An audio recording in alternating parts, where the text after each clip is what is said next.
بسم اللہ الرحمن الرحیم۔ کبھی کبھی انسان پر ایسا وقت بھی آتا ہے کہ وہ دعا کے قبول نہ ہونے کے باعث بہت مایوس ہو جاتا ہے۔ اس کے سجدے، اس کی نمازیں، اس کی تہجد کچھ بھی کام کرتا دکھائی نہیں دیتا، اور یہی مایوسیوں کے سائے بعض اوقات اس کو انتہائی قدم اٹھانے پر بھی مجبور کر دیتے ہیں۔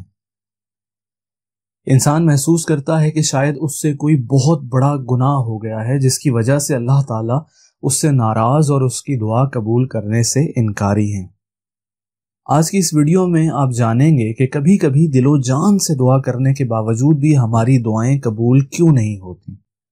اگر آپ نے ابھی تک ہمارا چینل سبسکرائب نہیں کیا تو اس کو سبسکرائب کر دیں اور ساتھ لگے بیل آئیکن پر کلک کر دیں تاکہ ایسی مفید معلومات بلا تعطل آپ تک پہنچتی رہا کریں۔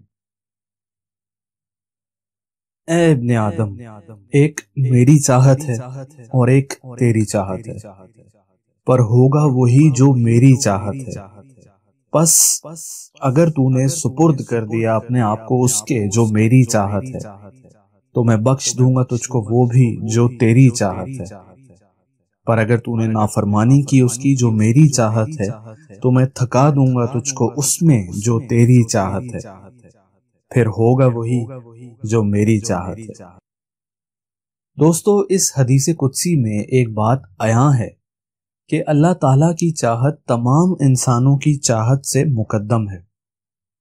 اللہ تعالیٰ ایک خاص منصوبے کے تحت دنیا کا کاروبار چلا رہے ہیں، اور اس کاروبار دنیا میں کبھی کبھی چھوٹے نقصان کے باعث بہت بڑا فائدہ بھی متوقع ہوتا ہے، مگر انسان اپنی تنگ نظری اور کم علمی کی وجہ سے اس فائدے کو دیکھ نہیں پاتا۔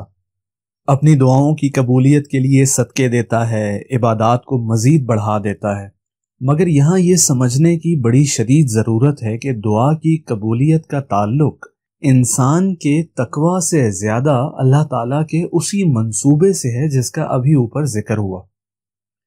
اگر ایسا نہ ہوتا تو حضرت نوح علیہ السلام کی اپنے بیٹے اور بیوی کے حق میں دعا کیوں کر قبول نہ ہوتی جبکہ وہ اللہ تعالیٰ کے برگزیدہ پیغمبر تھے؟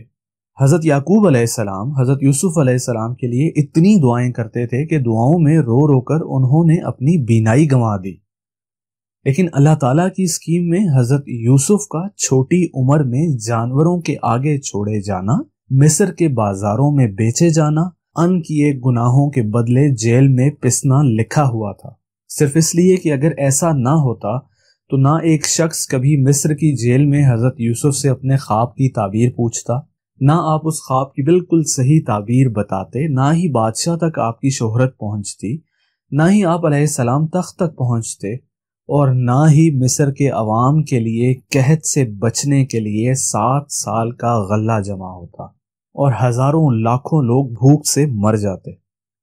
یعنی اللہ تعالیٰ نے حضرت یعقوب علیہ السلام کی دعا حضرت یوسف علیہ السلام کے بارے میں، جو کہ اللہ تعالیٰ کے پیغمبر تھے، کی دعا رد کر کے ہزاروں لاکھوں لوگوں کو بھوک سے مرنے سے بچایا۔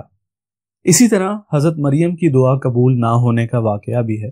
ان کو جب فرشتوں نے خبر دی کہ آپ کے ہاں اولاد ہوگی تو انہوں نے فرشتوں سے کہا کہ یہ کیسے ممکن ہے، مجھے تو کسی بشر نے چھوا تک نہیں۔ زاہدہ یعنی پاک باز عورت کے نام سے جانے والی اس عورت نے بچہ ہونے سے پہلے دعائیں کر کر کے اپنی حالت خراب کر لی، یہ سوچ کر کہ جب میں یہ بچہ اپنی گود میں اٹھائے واپس جاؤں گی تو علاقے والوں کے سامنے میری عزت کا کیا ہوگا۔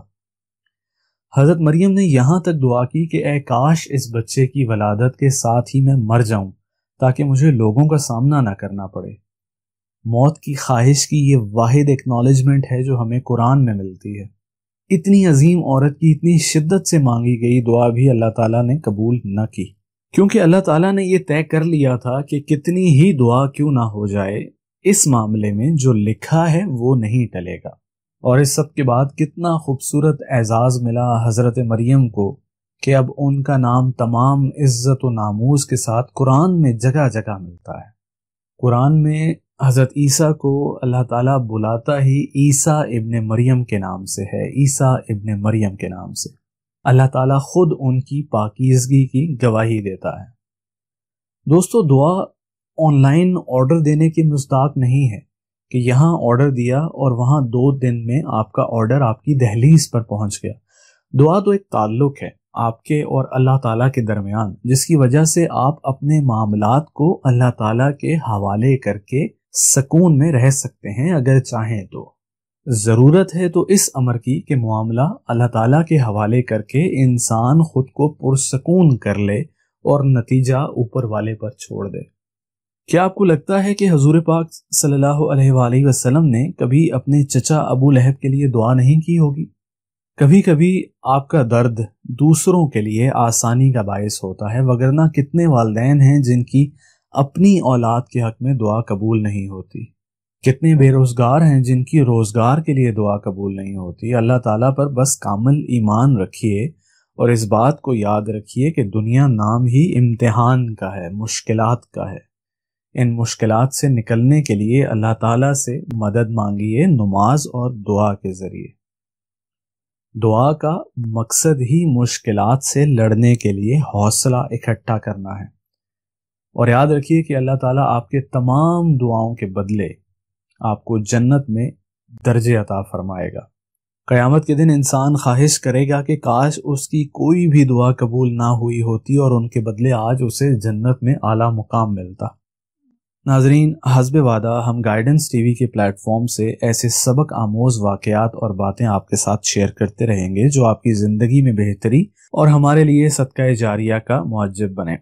ہمارے چینل کو سبسکرائب کرنا اور اس ویڈیو کو صدقہ جاریہ کے طور پر اپنے دوست احباب کے ساتھ شیئر کرنا مت بھولیے گا۔ اللہ تعالیٰ آپ کو آسانیاں عطا فرمائے اور آسانیاں تقسیم کرنے کا شرف عطا فرمائے۔